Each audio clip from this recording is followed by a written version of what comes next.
एक तोता और तोती उल्लू से झगड़ पड़े। एक तोता और तोती का गुजर एक वीराने से हुआ। वीरानी देखकर तोती ने तोते से पूछा, ये किस कदर वीरान गांव है? तो तोता बोला, लगता है यहाँ से किसी उल्लू का गुजर हुआ है। ठीक उसी लम्हे एक उल्लू भी वहां से गुजर रहा था। तो उसने तोते की बात सुन ली और वहां रुककर उनसे मुखातिब होकर बोला, तुम लोग इस गांव में मुसाफिर लगते हो, आज रात तुम लोग मेरे मेहमान बन जाओ, मेरे साथ खाना खाओ। उल्लू की मोहब्बत भरी दावत से तोता और तोती इनकार न कर सके और इन्होंने उसकी दावत को कबूल कर लिया। खाना खाकर जब इन्होंने रुखसत होने की इजाजत चाही तो उल्लू ने तोती का हाथ पकड़ लिया और बोला, तुम कहाँ चल दी? तोती परेशान होकर बोली, ये कोई पूछने की बात है, मैं अपने खावन के साथ वापस जा रही हूँ।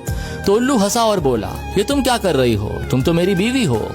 इस पर तोता और तोती उल्लू पर झपट पड़े और गर्मा गर्मी शुरू हो गई। जब मामला ज्यादा बिगड़ने लगे तो उल्लू बोला, ऐसा करते हैं हम तीनों अदालत चलते हैं, जो फैसला जज सुनाएगा वो हमें कबूल होगा।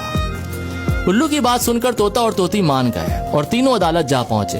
जज ने दलाइल की रोशनी में उल्लू के हक में फैसला देकर अदालत को बर्खास्त कर दिया। तोता इस बेइंसाफी पर रोता हुआ चल दिया तो उल्लू ने आवाज दी, भाई अकेले कहाँ जाते हो? अपनी बीवी को तो साथ लेते जाओ। तोता बोला, अब क्यों मेरे जख्मों पे नमक छिड़कते हो? अब ये मेरी बीवी कहाँ है? अदालत ने तो उसे तुम्हारी बीवी करार दे दिया। तो उल्लू की आंखों में आंसू आ गए और बोला, ये मेरी बीवी नहीं, तुम्हारी ही बीवी है। मैं बस तुम्हें सिर्फ ये बताना चाहता था कि बस्तियां उल्लू वीरान नहीं करते, बल्कि ये नाइंसाफी से वीरान होती हैं।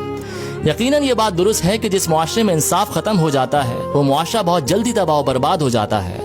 इसलिए अपने मुआशरे में इंसाफ और रवादारी कायम करें और किसी गरीब की हक तलफी ना होने दें, क्योंकि गरीब की बद्दुआ आसमान के दरवाजे हिला देती है।